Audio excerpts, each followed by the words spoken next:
expresa la delegación de la Unión Europea en México su preocupación ante los hechos ocurridos en Iguala, Guerrero.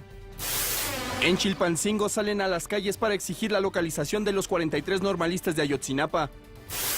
Pronostican fuertes lluvias y descenso en la temperatura en gran parte del territorio nacional. Reportan un nuevo caso de ébola en los Estados Unidos. We don't know what occurred in the care of the index patient, the original patient in Dallas.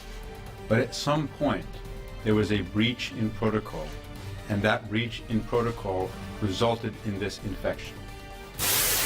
Evo Morales gana la reelección en Bolivia.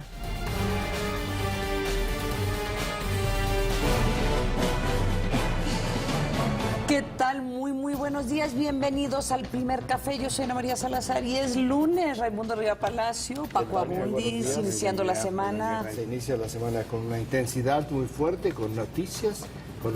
Esta madrugada, hora de México, se otorgó el Premio Nobel de Economía al francés Jean Tirole, que es el segundo francés que recibe un premio Nobel en este año. Primero fue el Premio Nobel de Literatura. Jean Tirole es reconocido por la Academia Sueca por sus estudios sobre el poder del mercado y su regulación, que de acuerdo con la Academia le ha dado pues muchas herramientas a los economistas para entender el mercado. Tiene 61 años.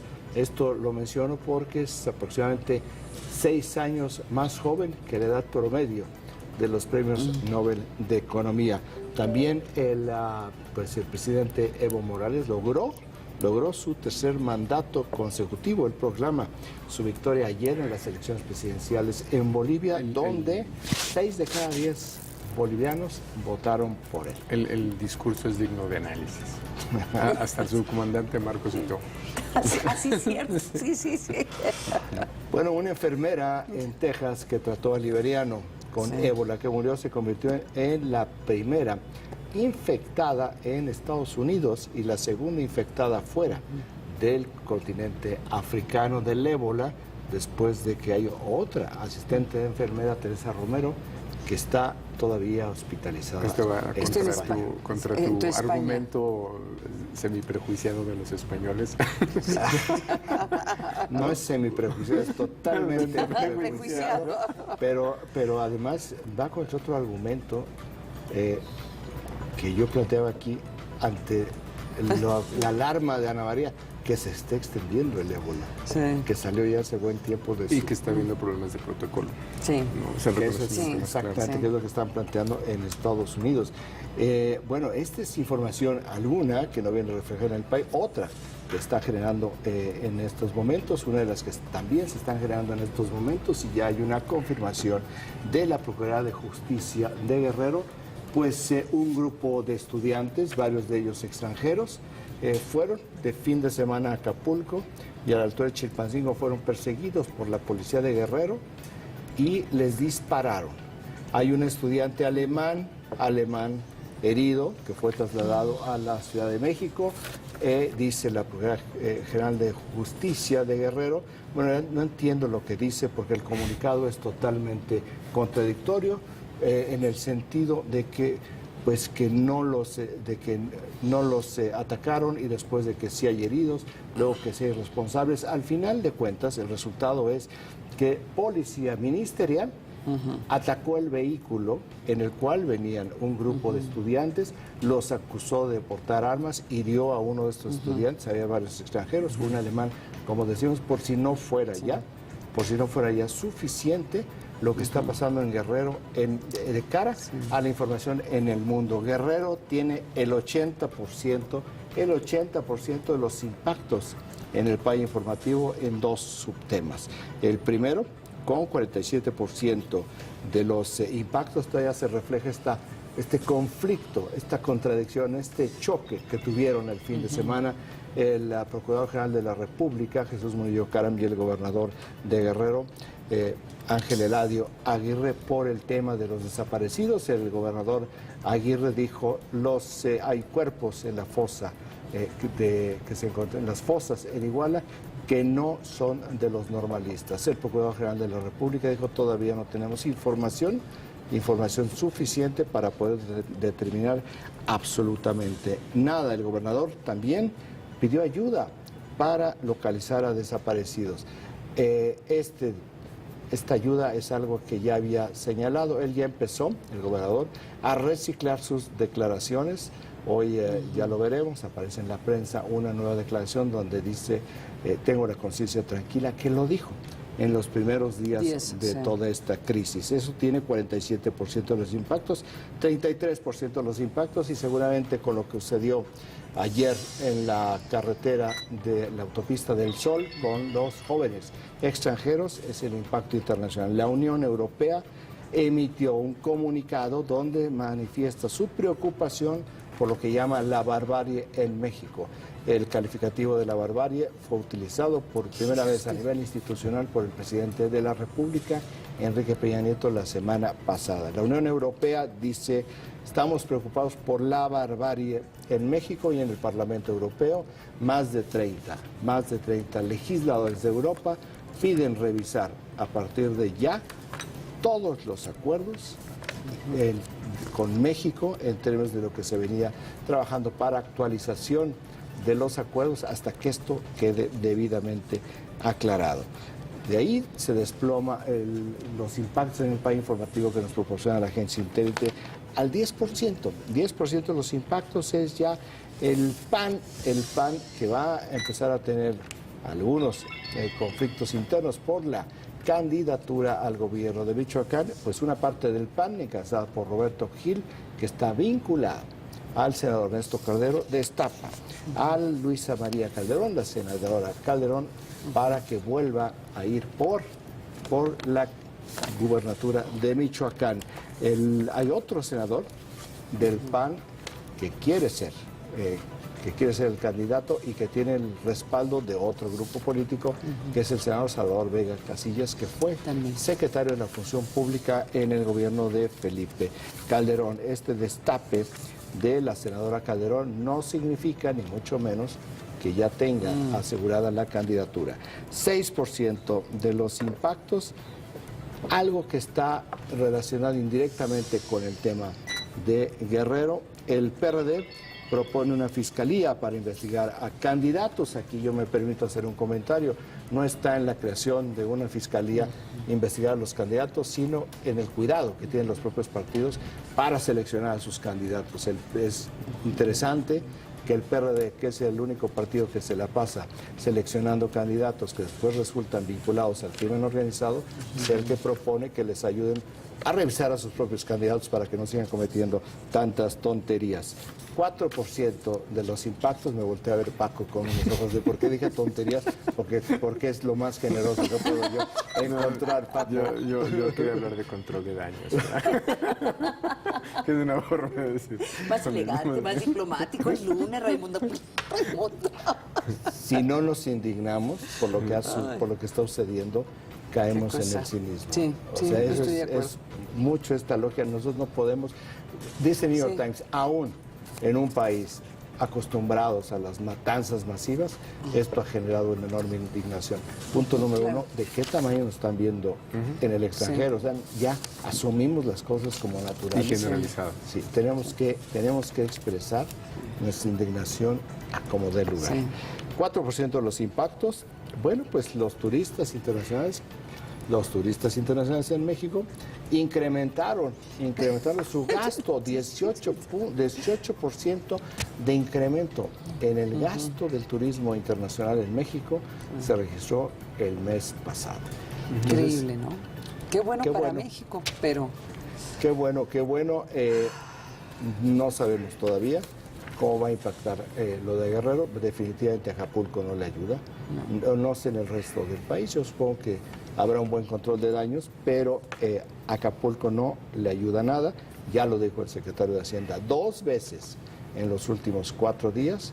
Lo que está sucediendo en Guerrero sí va a afectar o sí puede afectar las inversiones extranjeras. Hay un reporte de la calificación de riesgo de México. Nuestro punto más bajo histórico ha sido 71 puntos en junio 1 del 2007. Estamos en 166 puntos y al alza. No se compara con el peor, es como exponencial este indicador de riesgo. La verdad es que el más grande es 624 en octubre 24 de 2008. No estamos cerca de eso, pero está aumentando.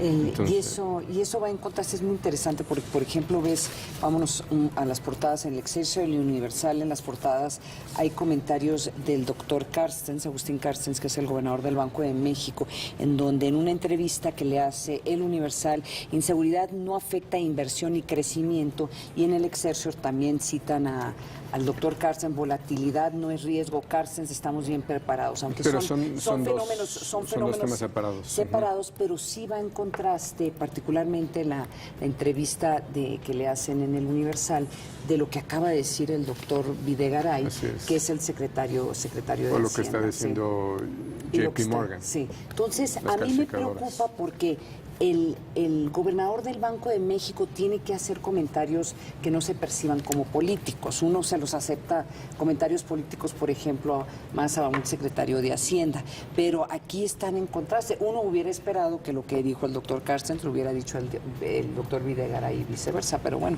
ahí está. Viceversa, que fuera el gobernador del Banco de México, que se afecta igual. No, pero sí debe de, o sea, sí pueden salir a hacer comentarios cuando hay ciertos eventos y son mucho más diplomáticos generalmente los gobernadores de México. Pues fíjate, ¿de qué tamaño es el problema en Guerrero? Que las dos máximas figuras de las finanzas en este país están teniendo que tocar y están entrando en una contradicción para tratar de manejar lo mejor que se pueda el barco de cada uno de ellos. O sea, de este tamaño también Guerrero ya me involucró a la parte hacendaria de este país. O lo han dicho respecto a una situación genérica, no respecto a un evento concreto. Creo que es de las pocas veces que se refieren a una situación en concreto para salir a hacer estas declaraciones. Siempre ha sido un diagnóstico país. Sí. ¿No? Una portada interesante, porque llevan ya varios días en esto, y me parece que se presta una reflexión. En La Razón vienen reportando la pertenencia partidista de los líderes del movimiento del Politécnico. Me parece que es como un tema para reflexionar, no necesariamente para consignar. Es decir, qué implicaciones tiene que un líder de un movimiento sea miembro de un partido, no necesariamente lo descalifica. No sé. Bueno, yo estoy de acuerdo contigo. Sí.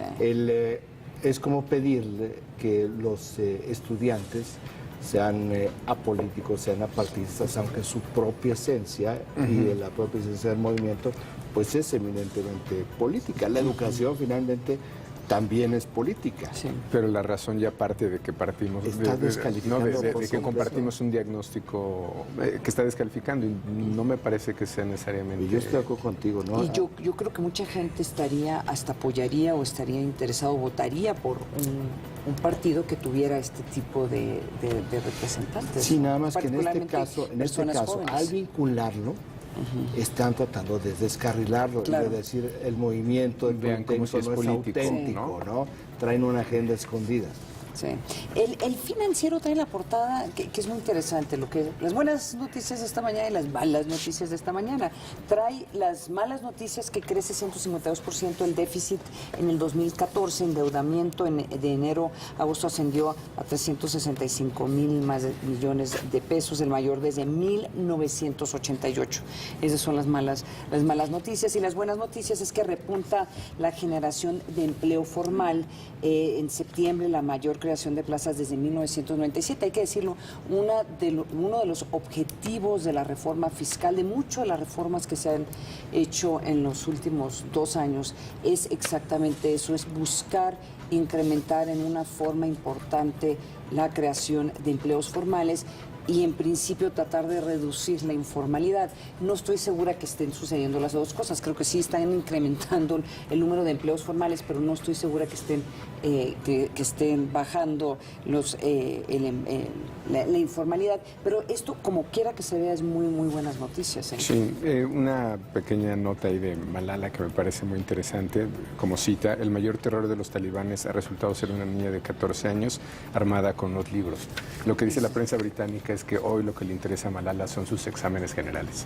¿No? O sea, me encanta porque parece que cambió su mensaje de voz de hola, le está llamando a la premio Nobel. Deje su mensaje, por favor. Es decir, porque que estoy ella, estudiando, tengo exámenes. que ella lo está tomando de una manera muy interesante, me parece, porque es alguien que administra muy bien, yo creo, un premio, la fama, sí. Y se maneja muy bien, y lo que destaca el Sunday Times es hoy ella está preocupado por sus exámenes generales y lo del premio Nobel dice que le ha quitado tiempo, que tal vez es un exceso decirlo, pero se me hace interesante como eso nota internacional. tenemos en... Yo creo que esos son... Y claro, todas las notas traen sobre lo del ébola. No, y el caso de Dallas, ¿no? En Estados Unidos prácticamente todas las primeras planas tienen el caso de la enfermera de Dallas, y la preocupación va por una conferencia de prensa que dio el organismo del CDC, sí. El Control Disease Control, el Centro de Control de Enfermedades de Atlanta, ¿no? Donde dice sí estamos teniendo problemas de protocolo. Pero y dice el hospital que no, o sea, lo interesante es que salieron voceros del hospital que dicen que ellos siguieron, por lo menos en este momento, hasta la investigación que han hecho, que sí habían seguido los protocolos.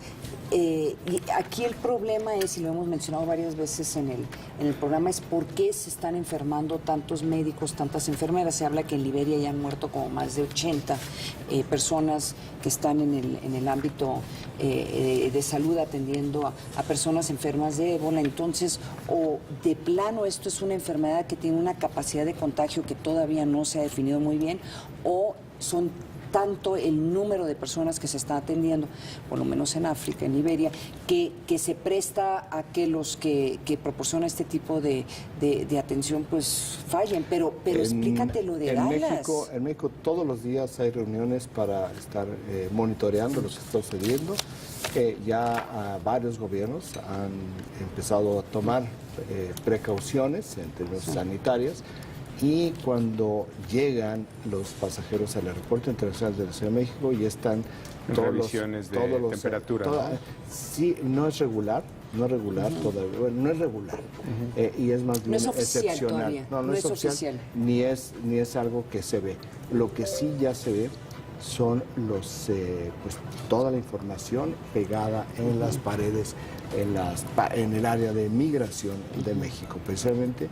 Bueno, pues lo mejor que se puede hacer es elevar las alertas y prevenir antes de que, digamos, se nos metió por la puerta de atrás. En este tema nada más de cómo nos está viendo la prensa internacional, una cabeza del país que se titula La pareja que bailaba entre cadáveres en México. El presidente municipal de Iguala y su esposa, ¿verdad? Se refiere. El país en particular le está dando entre 2 y 3 notas casi diarias. Qué dura es esa cabeza, duro. El país ha sido, bueno, como razonablemente tiene que serlo con esto, pero sí me parece que hace una narrativa muy puntual de lo que sucedió. Y nada más para documentar el optimismo de las autoridades en Guerrero, pues El País es el periódico más importante de habla hispana y es uno de los 10 periódicos más importantes del mundo. Con eso nos vamos a un corte, no se vaya mucho más aquí en El Primer Café.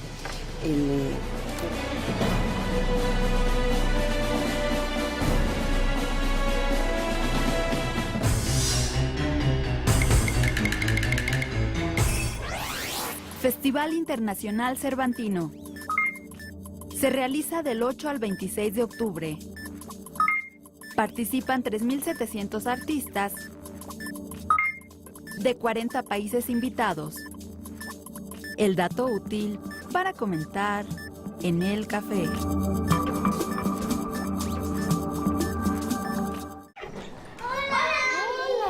Ay, no. Me toca tallar. Ay, todavía tallas. A mí me funciona. Uy, con razón. A ver. ¿Ves? La mancha sigue ahí. Ten, el nuevo Ariel. ¿Nuevo? ¿Si lo usaba mi mamá? Sí, nuevo. Limpia como si hubieras tallado, pero sin tallar. ¿Sin tallar? Estas manchas sin tallar. Ariel y listo. Ariel cambió. Su nueva fórmula afloja la mugre como si estuvieras tallando. Con Ariel, limpiecita. La tuya, sucia y maltratada.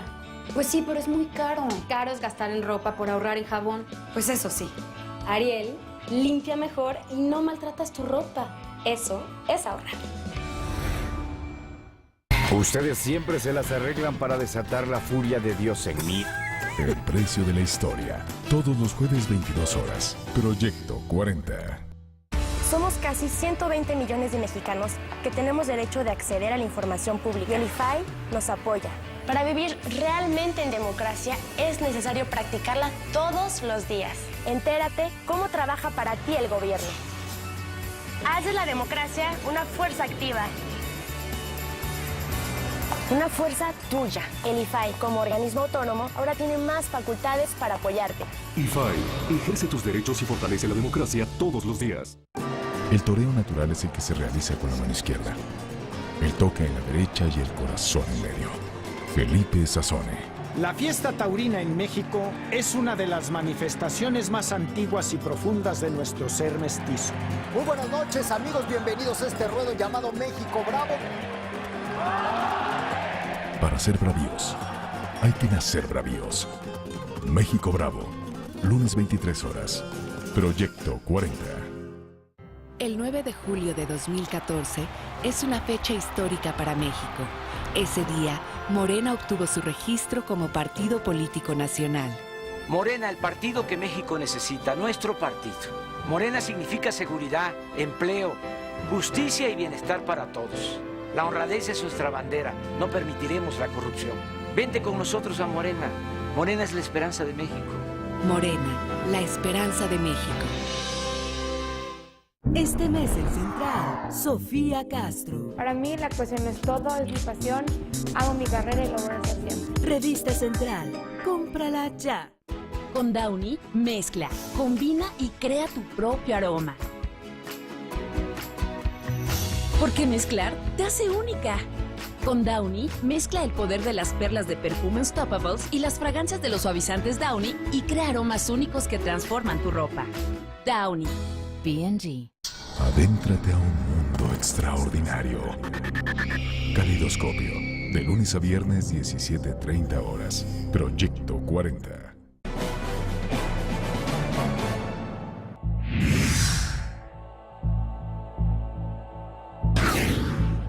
Han pasado más de 2 semanas de los hechos violentos que ocurrieron en Iguala, Guerrero, los cuales dejaron como saldo 6 muertos, al menos 20 heridos y 43 normalistas desaparecidos.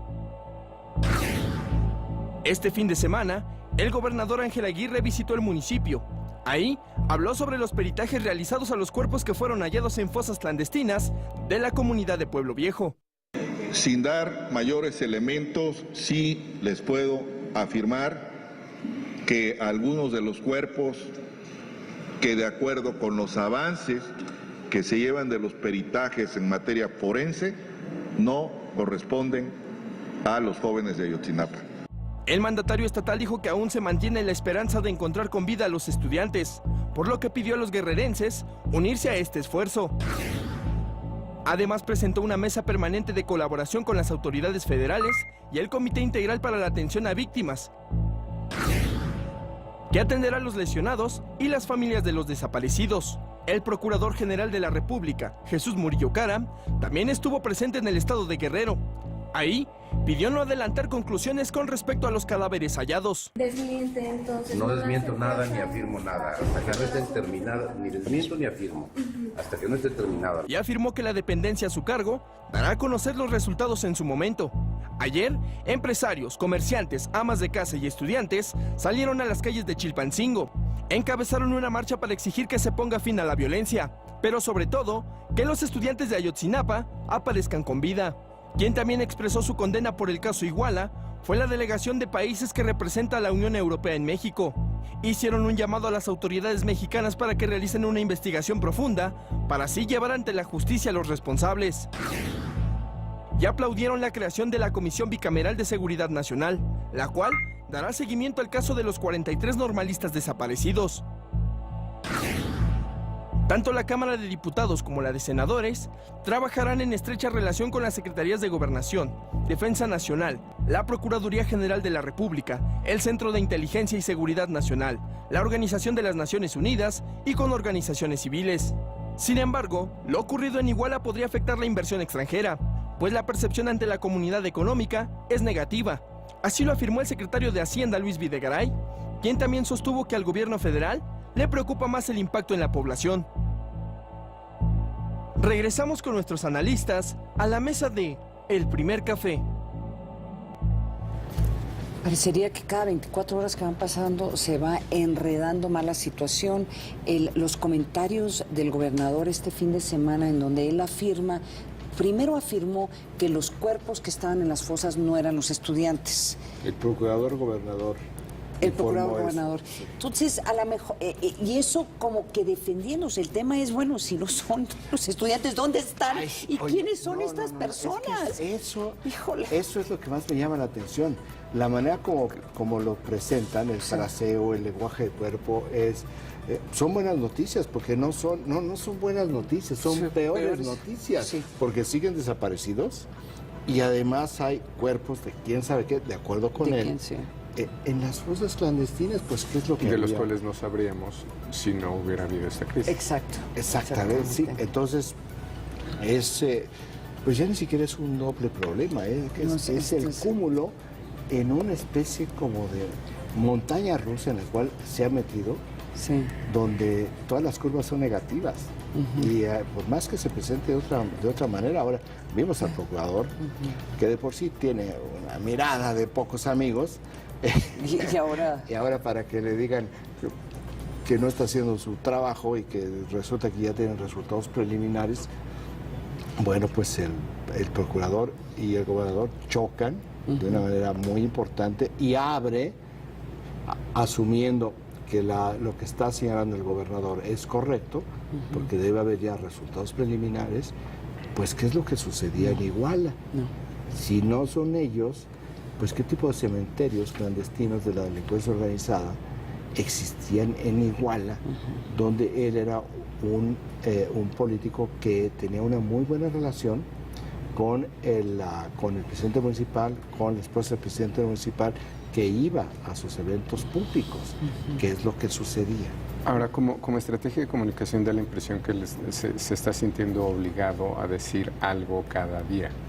Alguien le recomendó para llenar que saliera todos los días a dar información, lo cual en términos de administración de crisis es correcto. El problema es que no basta, o sea, está muy bien ocupar. Fíjate nada más la analogía con Rodrigo María. Cuando tuvieron la gran crisis, creo que fue el asunto del casino. No fue antes porque están encontrando ya cuerpos. ¿Te acuerdas? No, pero hubo una crisis muy fuerte, creo que fue la del casino, donde él empezó a salir todos los días a dar un dato de información. Pero el dato de información no era lo que se le ocurría, era lo que su Procuraduría le estaba proporcionando. Entonces, llenan los espacios con información que no es cuestionada. Aquí se están llenando los espacios con opiniones, con información que no está verificada, con declaraciones políticas, con críticas, con actos de defensa. Salir a llenar los espacios lo que te está generando es incendiar cada pradera que pisas. Ironía es que cuando su procurador sale a decir que va a tomar entre 15 días y 2 meses la primera investigación, ¿no? Y con estas fosas él ya sabe. Su procurador, su propio equipo estableció que esto era más largo. Y que era lo responsable. Ahora, recordando lo de Nuevo León, recuerden que también en Nuevo León se nombró a una persona, a un portavoz que se dedicaba a dar declaraciones sobre temas de seguridad para no pegarle. Que ese fue el resultado. Salió el gobernador porque el problema le había llegado, lo estaba quemando, sale estabiliza y se nombra a un vocero de seguridad. Sí. Entonces, sí hay la necesidad de llenar los espacios informativos, pero... Hay que llenarlos bien. Pero llenarlos bien. Y sí está el tema, y si tú le agregas lo del muchacho de estos muchachos que les dispararon en Chilpancingo, este es un poco más grave porque esto sí tiene que ver con la policía ministerial, la policía del Estado.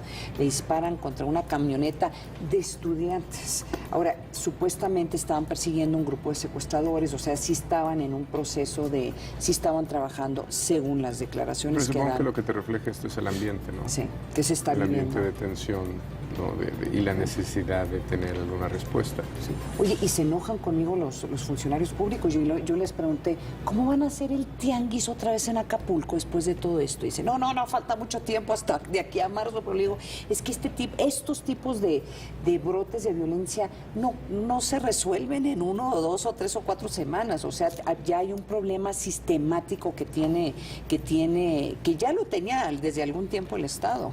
Fíjate, para medir esto habría que preguntar cómo van las confirmaciones para el tianguis. ¿Ah, sí? No, eso es lo que te determina realmente el impacto. ¿O cómo van que las está confirmaciones ahorita para que a diciembre? Sí, las reservas para vacaciones. Sí. O si no va a empezar a haber cancelaciones. Sí. Que ese es otro indicador. Sí. ¿Qué nos pasó con la influenza? Sí. Bueno, y ha pasado en otras situaciones. Y que no pasó en Los Cabos. No. O sea, sí es muy importante. Sí, las reservaciones es lo que te hace la parte más sensible del turismo y dices, bueno, esto ya golpeó o no golpeó. En el caso del tianguis, pues sí falta bastante. Ahora como 5 meses. Bueno, ya quién sabe qué va a pasar mañana. Bueno, quién sabe qué va a pasar al rato, porque el gobernador de Guerrero afirmó que hoy presentaba al Congreso local, pues la solicitud para la revocación del mandato y la consulta popular, y ya sabemos que nada de esto es legal. Bueno, nos dijeron el viernes el presidente consejero del INE. ¿Qué es lo que va a pasar? El Congreso local está dominado por el PRD. El PRD es el segundo partido del gobernador Ángel Eladio Aguirre, y podrían inclusive aceptar la petición del gobernador, lo que generaría una controversia constitucional y se va al Senado. ¿Qué es lo que esto provocaría? Que el gobernador puede vivir perfectamente durante los 9 meses que le quedan en el gobierno de Guerrero. Yo creo que esa es la apuesta.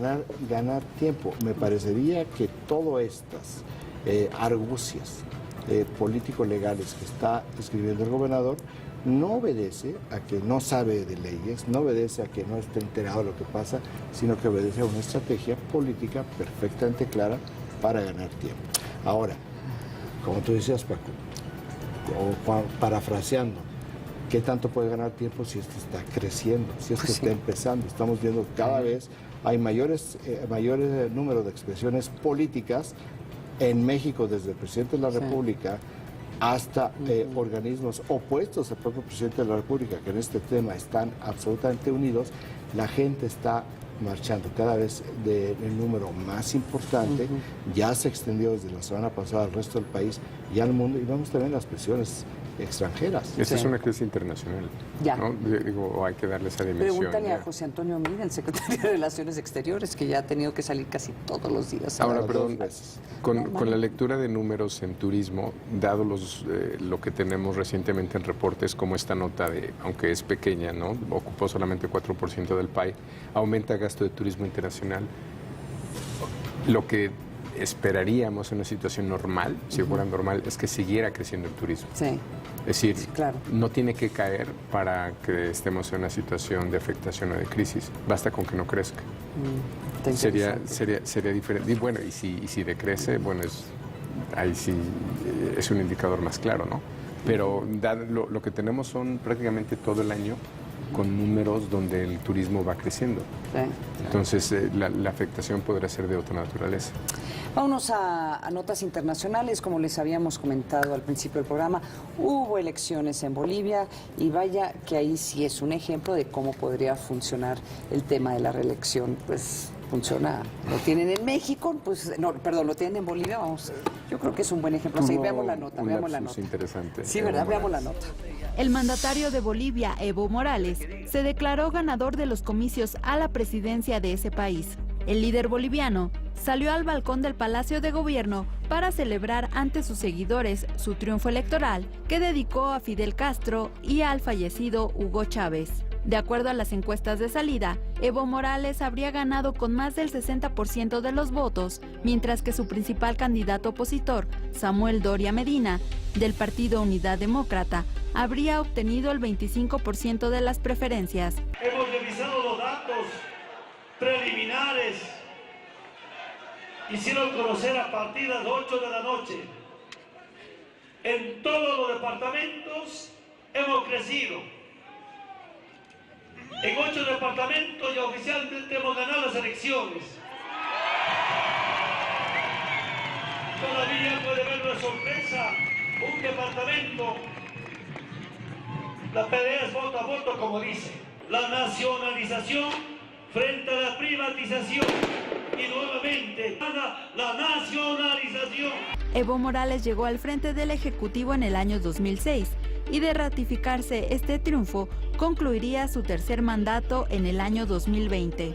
Durante la jornada electoral, los observadores de la Organización de los Estados Americanos, la OEA, informaron que el proceso, donde participaron más de 6 millones de bolivianos, se desarrolló con normalidad. A través de su cuenta de Twitter, el presidente venezolano Nicolás Maduro felicitó a su homólogo de Bolivia por su triunfo electoral. Regresamos con nuestros analistas a la mesa de El Primer Café.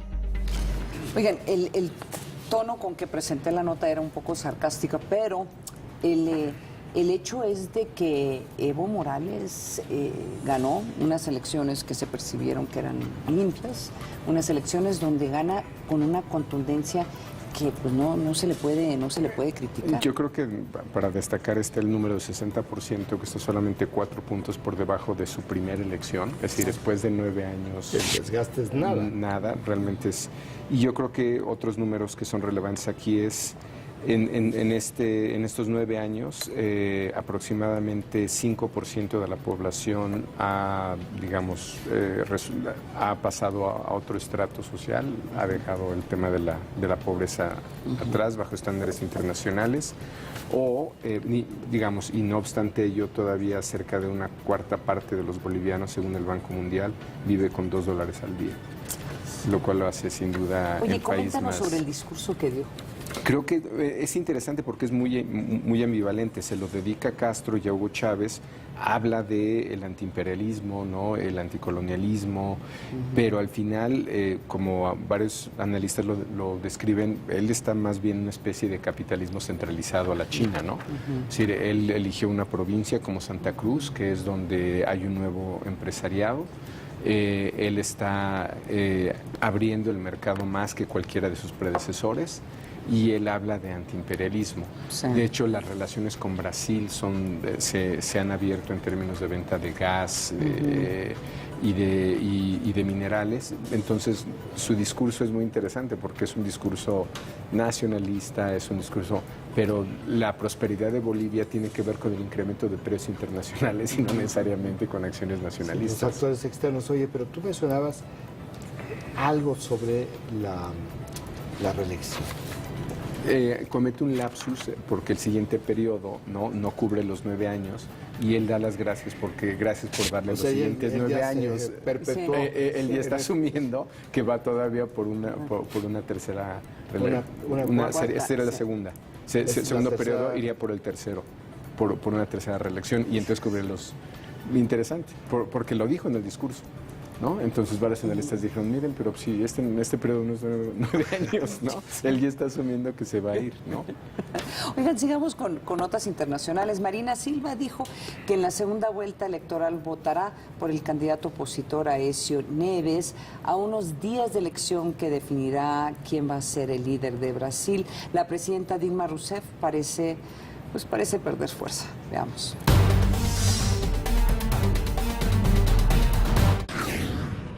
A una semana de que se llevara a cabo la primera ronda electoral a la presidencia de Brasil, Marina Silva, quien ocupara el tercer lugar de las preferencias, declaró su apoyo a Aécio Neves, candidato del Partido Social Democracia Brasileña, para la segunda vuelta del próximo 26 de octubre. Tendo em vista os compromissos assumidos por Aécio Neves, declaro o meu voto e o meu apoio à sua candidatura. Votarei em Aécio y lo apoyaré. La ecologista se manifestó a favor de una alternancia en el poder. Aseguró que Aécio Neves es el más capacitado para enfrentar los problemas económicos del país. Y aclaró que con esa decisión no estableció ninguna alianza para gobernar. Marina Silva había condicionado su respaldo a Neves a cambio de que éste aceptara algunas de las propuestas de su programa. En respuesta a ello, el pasado sábado el aspirante socialdemócrata adquirió algunos compromisos que incluyen una política medioambiental sustentable y la ampliación de la reforma agraria. Neves leyó el documento que incluye parte de las peticiones de Silva desde Pernambuco, tierra natal de Eduardo Campos, líder del Partido Socialista de Brasil, quien falleció en un accidente aéreo el pasado 13 de agosto. Pero las reacciones no se hicieron esperar. Tras darse a conocer el respaldo de Silva a Neves, la presidenta de Brasil, Dilma Rousseff, expresó vía Twitter que ambos políticos representan el retroceso del país y subrayó que el voto no es propiedad de ningún candidato. El pronunciamiento de Marina Silva a favor del candidato Aécio Neves mueve el tablero electoral. En los comicios del pasado 5 de octubre, la presidenta Dilma Rousseff obtuvo el 41.59% de los votos, mientras que Aécio Neves el 33.55% y Marina Silva el 21.3%. Sin embargo, de acuerdo con algunas casas encuestadoras, más de la mitad de los seguidores de Silva podrían apoyar a Neves. En la segunda vuelta electoral, este último tendría el 46% de las intenciones de voto frente al 44% de la actual mandataria brasileña. Regresamos con nuestros analistas a la mesa de El Primer Café. Dos versiones. Oye, ¿que ya se definió esto? O sea, ¿hay posibilidades que Dilma Rousseff pueda ganar su reelección? ¿Sí? Sí, a ver, no, explícanos cómo.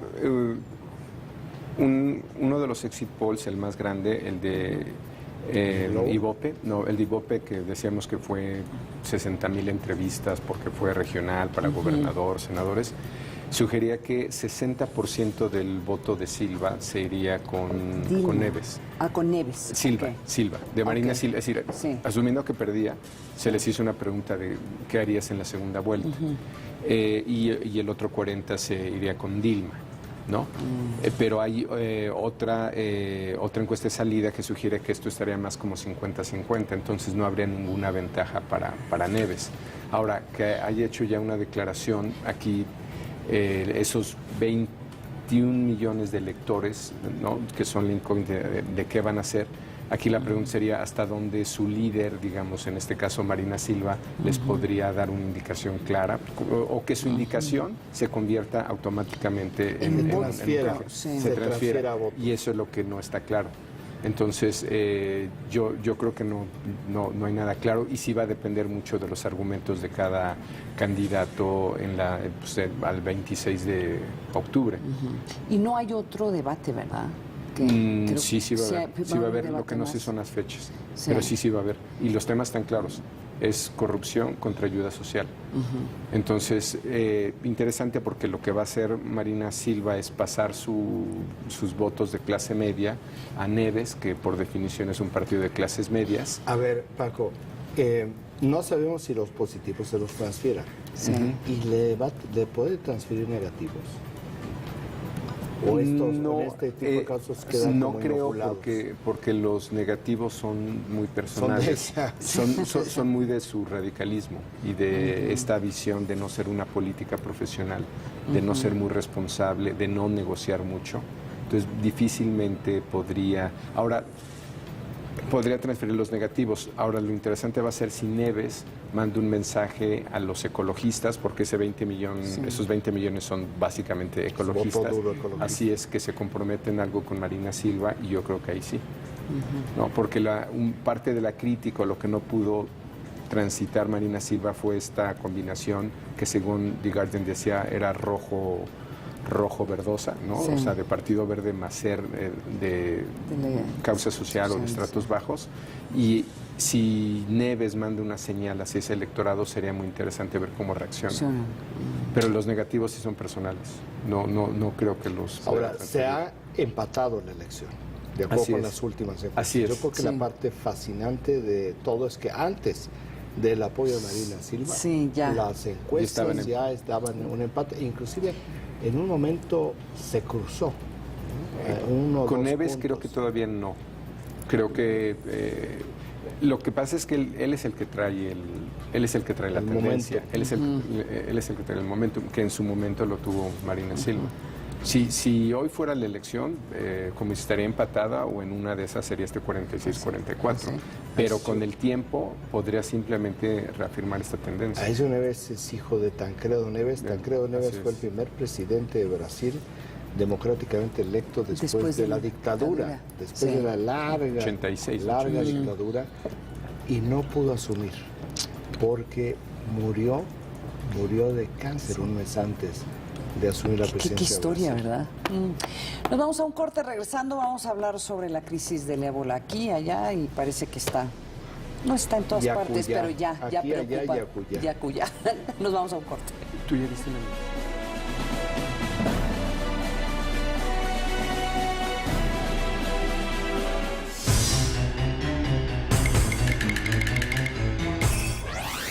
Festival Internacional Cervantino. Se realiza en 26 recintos en Guanajuato y León, 7 plazas y espacios públicos y 9 museos y galerías. El dato útil para comentar en el café. Descubre junto a Darío Celis cómo los números influyen en tu vida. Descifras. Miércoles 22:45 horas. Proyecto 40. Cuando quieres perder kilos, hay opciones que te ponen un 4 y te desmotivas. Pero Redustat 60 te da 4 razones para lograrlo. Bajas el doble junto con tus actividades físicas y comida sana. Actúa solo en tu intestino sin afectar tu organismo. Junto a nuestros asesores, tus inquietudes se resuelven. Ahora sin receta y con la concentración ideal para lograr los resultados deseados. Baja más con Redustat 60. ¡Estoy empacatada! Un espacio libre de protocolos. Farándula 40, miércoles 22 horas. Proyecto 40.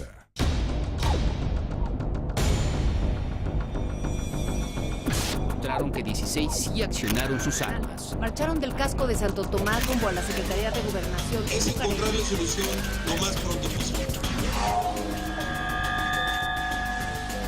Periodismo de investigación.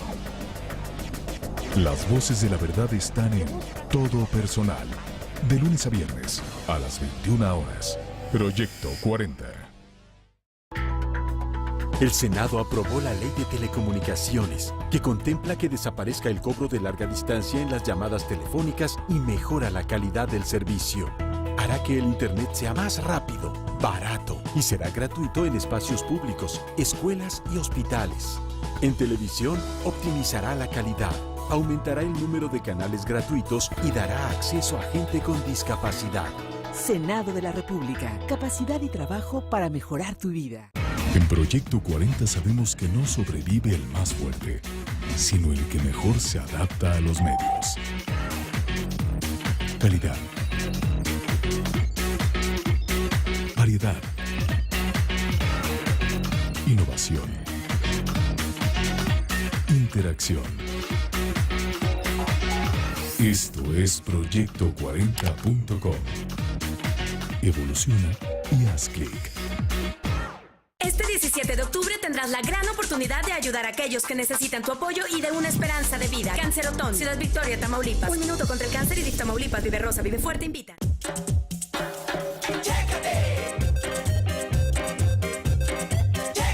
Chécate. El primer paso es ir a tu clínica. Chécate, mídete, muévete. Recuerda, más vale prevenir.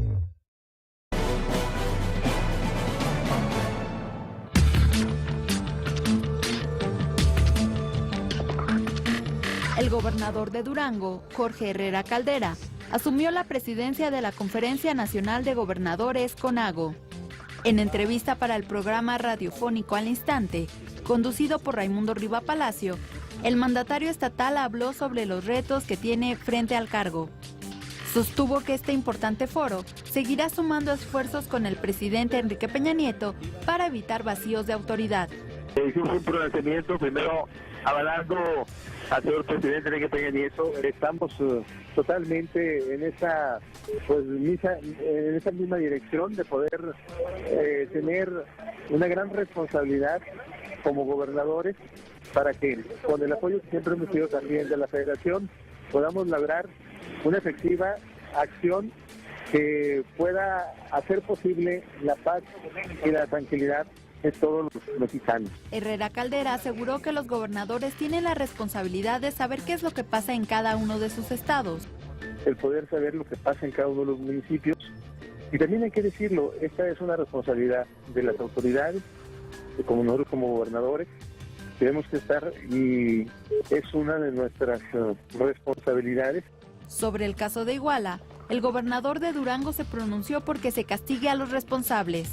Como CONAGO, pues exigimos el que se esclarezcan y se lleven hasta las consecuencias en el caso de Iguala, que se castigue con todo rigor de ley a los culpables, y por otro lado, el que cada uno de los gobernadores trabajemos, como lo ha indicado el señor presidente, al interior de nuestros estados, en cada uno de nuestros municipios, para lograr, cada quien en su estado, coordinado con sus presidentes municipales. Destacó que el apoyo de la Federación ha sido realmente efectivo para lograr la paz y la tranquilidad del país. Regresamos con nuestros analistas a la mesa de El Primer Café. Oye, ¿por qué es relevante esto? No es tan relevante que él sea el nuevo presidente de la CONAGO, sino quién no fue el presidente de la CONAGO. Sí. Y antes de eso, ¿por qué está cambiando tanto de presidencia de la CONAGO? Porque te acuerdas que antes era de 2 años. Sí. ¿No? Es decir, eso habla de la relevancia que tiene ya la CONAGO, que sea un... Sí, antes nadie la quería y ahora dicen, no, yo también la quiero. El que tendría que haber asumido la presidencia de la CONAGO es el gobernador de Oaxaca, Gabino Cue, quien se excusó de asumirla, y el argumento fue que ya había un líder, un presidente del Congreso y un presidente del Senado que pertenecían al PRD. Me llama la atención el argumento porque él, aunque llegue en una alianza donde se incluye el PRD, no era su partido base, sino era Movimiento Ciudadano su partido base, con el apoyo muy fuerte del PAN y un apoyo menos fuerte del PRD. Por lo tanto, me parece que el argumento no se sostiene. Y creo que también políticamente hizo bien, porque él ya tiene suficientes problemas con la CENTE de Oaxaca, para que todavía tenga esta prominencia y genere un mejor, una mayor superficie para que sus críticos lo puedan estar. Y es interesante porque la CONAGO es una posición donde antes empezó como defensa de la federación o de los estados federales. Defensa contra la federación, Así contra es, el gobierno. Ese es su origen, y ahora yo creo que es un juego más de cooperación y de autonomía, pero ya no es necesariamente la defensa. No, ya es muy propositiva. Así es. Ya es muy propositiva, ya tiene varias... y ese cambio es interesante, ¿no? Está desagregado en algunas comisiones de la CONAGO, por ejemplo, la parte de turismo, la parte de relaciones internacionales, ya tienen otro tipo de estructura. O sea, creo que sí es muy buena, muy buena, y se ha convertido en una muy buena plataforma. Oigan, vamos a terminar el programa hablando, tenemos que hablar sobre el tema del ébola. Se reportan más casos en personal médico y voluntarios. Por el momento se cuestionan si son efectivos los protocolos utilizados para atender a los pacientes.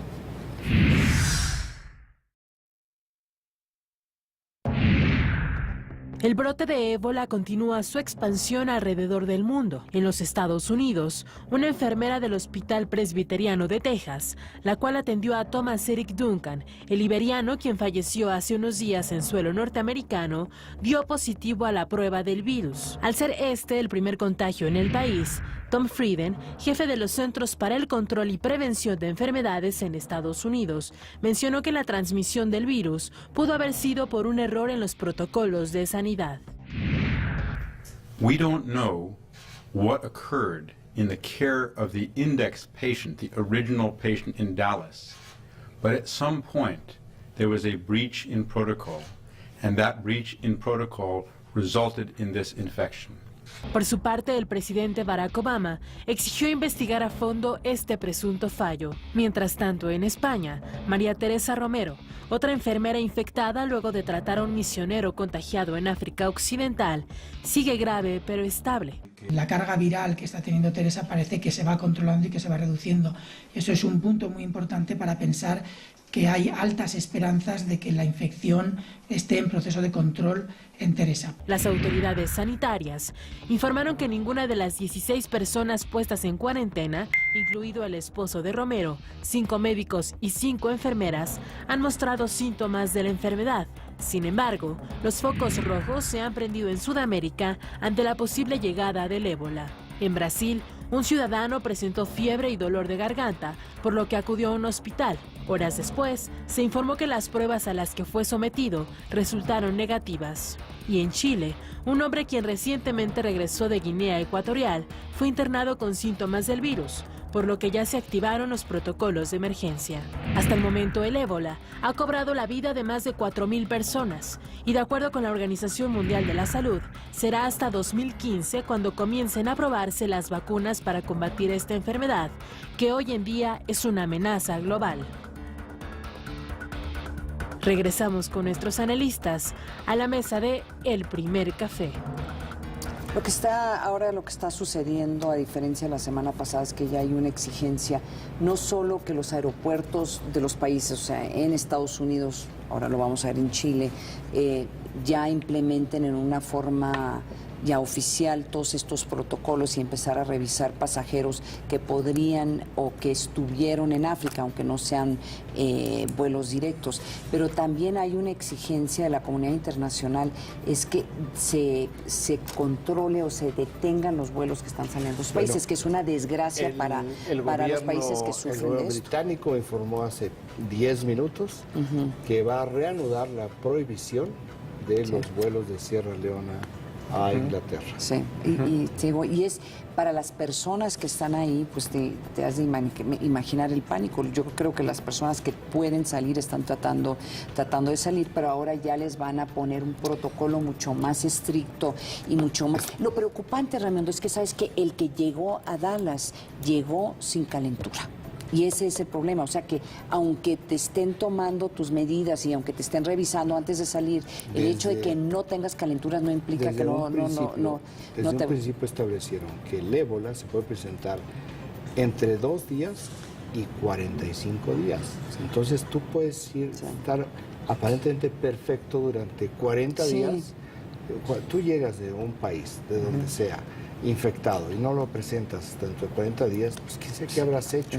Ahora nada más en la parte económica, las acciones de las empresas de la industria químico-farmacéutica en el mundo se han ido por las nubes. Claro. Todos están comprando, todos los que pueden y todos los que ven los mercados están comprando acciones de la industria químico-farmacéutica, porque si encuentran la vacuna contra el ébola, el laboratorio que lo encuentre, sus ingresos van a ser monumentales y están apostándole ya los especuladores del mercado. Que se asume que es una cuestión de tiempo.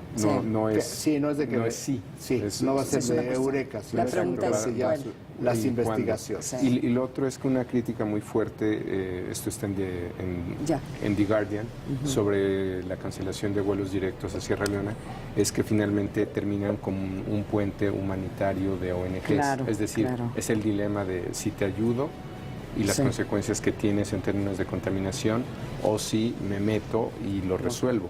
Nos vamos, se nos acabó el tiempo, nos van a cortar. Qué bueno que nos acompañaron esta mañana. Nos vemos mañana, ¿no? Aquí en el Primer Café. Nos vemos Hasta en el luego. puente aéreo. Bye.